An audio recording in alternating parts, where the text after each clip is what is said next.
तो सभी किसान भाइयों का स्वागत है एक और नई वीडियो में। तो किसान भाइयों, आज मैं आपको इस वीडियो में बताऊंगा कि हमारे सिजेंटा के साहू 3251 और सेमेनीज और बायर के हमारे अधिराज टमाटर सीड में कौन सा हमारा बेस्ट है और कौन कौन सी इनकी खासियतें हैं, कौन सा आपको अभी बरसात में लगाना चाहिए या नहीं लगाना चाहिए, उनके बारे में मैं बताऊंगा। दोनों सीड है हमारे बहुत ज़्यादा पॉपुलर है। साहू तो बहुत ही सालों से पॉपुलर सीड है हमारा, और अधिराज है हमारा सेमेनीज और बायर का। वो कुछ दिनों पहले हमारा निकला, कुछ साल हुआ भी उन्हें, और बहुत ही अच्छा सीड है वो भी। इन दोनों को कंपेयर करूंगा, किसमें कौन सी रोग लगते हैं, किसमें प्रोडक्शन ज़्यादा निकली है, दोनों के बारे में आपको जानकारी दूंगा। अगर आपको ये वीडियो अच्छी लगे तो वीडियो को लाइक करना, कमेंट करना, चैनल को सब्सक्राइब जरूर करना। तो किसान भाइयों, साहू का आप सभी को पता है कि प्रोडक्शन के मामले में सबसे ज़्यादा साहू लगाया जाता है और बहुत ज़्यादा प्रोडक्शन इसमें लगती है। और हमारा जो अधिराज है, अधिराज किसान भाइयों, अभिराज सेमिनीस का अलग है, अधिराज अलग है, अभिनव अलग है। ठीक है, इसलिए आपको ध्यान देना, अधिराज, अभिराज नहीं, अधिराज। अधिराज की हम बात करेंगे। अधिराज हमारा बहुत ही बढ़िया टमाटर का सीड है। ठीक है, उसमें भी हमारी बहुत बढ़िया प्रोडक्शन लगती है। साहू और अधिराज दोनों में हमारे गोलाकार फल लगते हैं, फलों का साइज प्रॉपर बढ़िया बनता है। 80 से 100 ग्राम तक हमारा अधिराज में निकलता है साइज, और 80 से 120 ग्राम तक हमारा साहू में निकलता है। ठीक है, दोनों में हमारे अच्छी तरीके से खेती होती है। साहू का ये खासियत है कि यह हमारे हर मौसम में हो जाता है। ठीक है, गर्मी सर्दी बरसात ये हर मौसम में हमारा हो जाता है। लेकिन जो हमारा ये है अधिराज, ये ज्यादातर हमारे बरसात में लगाया जाता है। हर मौसम में ये भी हो जाता है, लेकिन इसमें प्रबंध व्यवस्था थोड़ी सी ज्यादा करनी पड़ती है। ठीक है किसान भाई, क्योंकि साहू के मुकाबले थोड़ा सा ये लो है इस मामले में। बाकी कुछ मामले, कुछ स्थितियां ऐसी हैं जिनमें ये साहू से बेस्ट परफॉर्म करता है।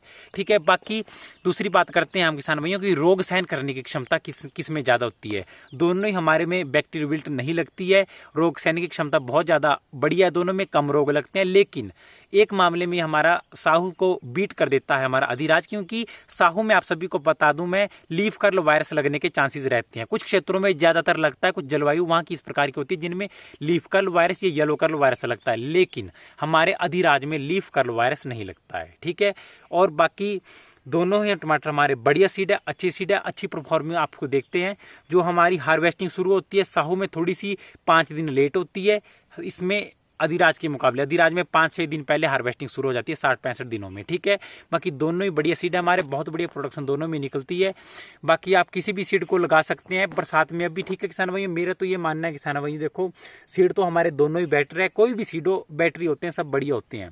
अगर आपकी खेत की व्यवस्था आप बढ़िया तरीके से करते हो ना, हर चीज़ का ध्यान रखते हो, रोगों की पहचान सही तरीके से करते हो, टाइम टू टाइम स्प्रे हो गया, खाद पानी की व्यवस्था होगी, बरसात में जल निकासी की व्यवस्था होगी, ठीक है, हवा क्रॉसिंग की बढ़िया जगह होगी, तो आपकी खेती में बढ़िया तरीके से ऑटोमेटिक हमारी बहुत बढ़िया प्रोडक्शन निकलती है। कोई भी सीड अच्छा बुरा जानने की किसानों को जरूरत ही नहीं पड़ती है। ठीक है मेरे किसान भाइयों, तो अधिराज सीड को भी आप बरसात में लगा सकते हैं, साहू को भी लगा सकते हैं। ठीक है, लेकिन मार्केट में जो डिमांड है किसान भाइयों, वो साहू की थोड़ी सी ज्यादा है। अगर कंपेयर करें हम फल खराब होने की, पकने के बाद, तो साहू के जल्दी फल खराब नहीं होते अधिराज के मुकाबले में। अधिराज का फल थोड़े से उससे थोड़ा सा कमजोर होता है। बाकी ऐसा नहीं है कि इसकी डिमांड नहीं, डिमांड इसके भी है, लेकिन एक लॉन्ग मतलब दूरी होती है व्यापार के लिए। अगर 4-5 दिन बाहर को कई मंडियों में भेजना है तो हमारा साहू बेस्ट परफॉर्म करेगा। लेकिन अधिराज को भी आप लगाओगे तो बहुत बढ़िया रिजल्ट आपको देखने को मिलेंगे। प्रोडक्शन इसमें भी बहुत ज्यादा लगती है। एक अच्छे तरीके से हर चीज का ध्यान रखोगे तो अधिराज में साहू से ज्यादा प्रोडक्शन हमारी निकल जाती है। ठीक है, अधिराज में हमारी साहू से ज्यादा प्रोडक्शन निकल जाएगी अगर अच्छे तरीके से ध्यान रखोगे। पानी की व्यवस्था, खाद की व्यवस्था, खरपतवार खेत में नहीं होगा, टाइम टू टाइम जो भी का आवश्यकता पौधों को है, चाहे पीजीआर की है, चाहे हमारे इंसेक्टिसाइड की है, चाहे फंगीसाइड की, हर चीज़ का आप ध्यान रखोगे तो बढ़िया तरीके से आपको रिजल्ट देखने को मिलेंगे। ठीक है, इसलिए प्रोडक्शन आप अच्छी तरीके से निकाल सकते हो। कि मेरा तो ये मानना होता है किसान भैया, चाहे साहू लगा लो चाहे अधिराज लगा लो, बरसात में जो सबसे ज़्यादा मेन बात होती है वो होती है जल निकासी की व्यवस्था बढ़िया आप किस तरीके से रखते हो। क्योंकि बरसात भी बोलते हैं कि बारिशों का मौसम रहता है, तो उसमें हमारे बहुत से किसान भाई घाटा खा बैठते हैं। ठीक है, क्योंकि रोग बहुत ज़्यादा लगते हैं बरसात में, तो हमारा ब्लाइट ही बहुत ज़्यादा लगता है नमीपन के कारण। ठीक है, नेमाटोड्स लगने स्टार्ट हो जाती हैं, लीफ कर्ल वायरस बरसात में बहुत ज़्यादा लगता है। तो अगर आप टाइम टू टाइम हर चीज़ का ध्यान रखोगे, बेड खुली बनाओगे, क्यारियां खुली बनाओगे, हर चीज का ध्यान रखोगे, तो कोई भी आपकी खेती फेल नहीं होगी। और फल सड़न हमारी ब्लॉसम एंड रोट हो गया, या फल सड़न दूसरा जो पूरे फल हमारे खेत पूरा गुच्छा सड़ना स्टार्ट हो जाता है, वो भी हमारा रोग बहुत ही ज्यादा लगता है। पौधों का पीलापन, फ्लावरिंग गिरना, ये बहुत से रोग हमारी खेती में देखने को मिलते हैं। लेकिन साहू में हमारी ऐसी कोई दिक्कत नहीं आती है, और ना ही हमारे अधिराज में ऐसी कोई दिक्कत आती है। ठीक है, लेकिन साहू ये है कि हर मौसम में हो जाता है, पॉपुलर सीड है और कम खर्च में ज्यादा दे देता है हमें प्रोडक्शन, ठीक है। और अधिराज भी हमारे इसी प्रकार का सीड है, बहुत बड़ी आपको इसमें भी प्रोडक्शन देखने को मिलेगी। दोनों का गोलाकार साइज होता है, प्रॉपर बड़ी शाइनिंग वाले होते हैं। मेरा तो ये किसान भाई कोई भी आप सीड लगा लो, चाहे अधिराज लगा लो चाहे अभिराज लगा लो, बढ़िया रिजल्ट देखिए। साहू भी आपको बढ़िया रिजल्ट देगा। अधिराज की बात की किसान भाई, अभिनव है हमारा, अभिराज, अविराज भी है, अधिराज भी है, अभिराज भी है। तो अधिराज की बात करें हम, अधिराज ADI, ठीक है किसान भाई, ABI नहीं। तो किसान भाई इन सब बातों का आपको ध्यान रखना है। तो ज़्यादा से ज़्यादा वीडियो को शेयर करो अपने किसान भाई के साथ। किसी भी सीड को आप लगाओ किसान भाई, जो मैंने बात बताई यही जरूरी होती है। कभी भी आपको ज़्यादा खर्च के करने की जरूरत नहीं पड़नी है कि ये खाद डालनी है, ये डालनी है, जिंक डालना है, पोटाश डालनी है, वो डालना है। इन चीज़ों के चक्कर में मत पड़ो आप मेन अपने देखो कि हमारे क्षेत्र में पौधों में किस प्रकार की कमी है। ज़्यादा से ज़्यादा अगर आप जैविक खादों का प्रयोग करोगे तो आपको किसी भी प्रकार की कोई समस्या देखने को नहीं मिलती और कम खर्च में हमारे क्षेत्र की से खेती हो पाती है। आजकल ये ट्रेंड बन चुका है कि जैसे यूट्यूब पे या बहुत सी जानकारी में दी जाती है कि पहले पोटाश डालो, जिंक डालो, इसमें सल्फर में डालो, जिंक पता नहीं क्या कौन कौन सी डालो, ठीक है, इनका डालो, फिर उसको आप ड्रिंच करो या ऐसा करो। नहीं किसान भाई, मैं खुद खेती कर रहा हूँ, आप सभी ने मेरी प्रोडक्शन देखी है, बढ़िया प्रोडक्शन अभी खेती में लगी हुई है, कोई दिक्कत नहीं है। मैंने सिर्फ गोबर खाद प्रयोग की है 10%, मैंने एक बार यूरिया और 12 पत्ती का प्रयोग किया, सिर्फ 10%, वो भी थोड़ा थोड़ा।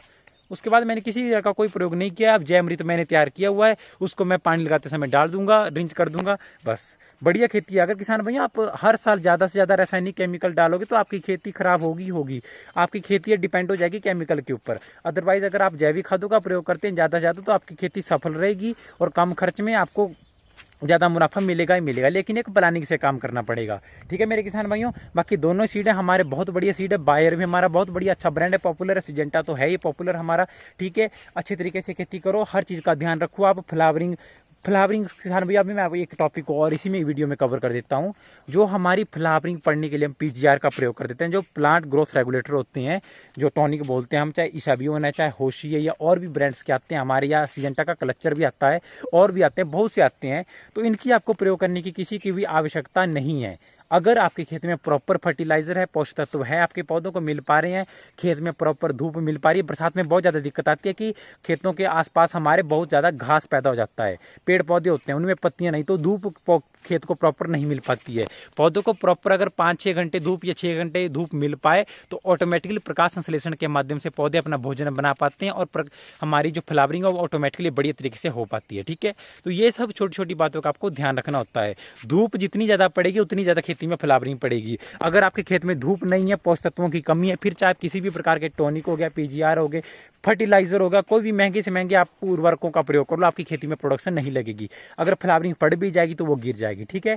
इसलिए हर चीज़ को लिमिट में, ओवरडोज किसी भी चीज़ का मत करो। ज़्यादा से ज़्यादा अपनी खेती को नेचुरल और ऑर्गेनिक तरीके से करने की ट्राई करो मेरे किसान भाइयों, ताकि मेरे किसी भी किसान भाई का नुकसान ना हो और कम खर्च में मेरे किसान भाई अच्छी खेती कर पाए। कोई भी सीड लगाओ आप, देखभाल केयर मेन होता है, सही टाइम पे सही कदम उठाना मेन बात होती है। कौन सा रोग है, किस प्रकार की दवाई से इसको कंट्रोल किया जाएगा, कौन सी राइट है, उस चीज़ की जानकारी रखना, वो सही बात है। बाकी अगर मैं आपको बताऊं कि ये सीड नहीं होगा, वो नहीं होगा, ये तो किसान भाइयों बोलने की बातें हैं। जिसने करना है वो कर ही लेता है, ठीक है। लेकिन एक नियोजन से काम करना पड़ेगा। अपने खेत की पहले जांच करो, किस प्रकार की मिट्टी है हमारी, इसमें पानी की ज़्यादा मात्रा तो नहीं रहती है बरसात में, या इसमें कौन सी कमी है, या खरपतवार ज़्यादा। हर चीज़ का ये छोटी छोटी बातें हम इग्नोर करते हैं जो कि हमारी खेती को डुबा देती है, ठीक है। तो इन बातों का आपको ध्यान रखना है। इसलिए आप अधिराज और साहू दोनों सीड को लगा सकते हैं। मैं तो साहू को लगाऊंगा, अधिराज को मेरा भी उतनी प्रेफरेंस नहीं दूंगा मैं लगाने की, लेकिन मैं लगाने की ट्राई करूंगा इस बार इस सीड को। लेकिन बहुत बढ़िया सीड है, इसके मैंने काफ़ी रिजल्ट्स अच्छे देखे हैं, बहुत से किसानों से मैंने पता किया,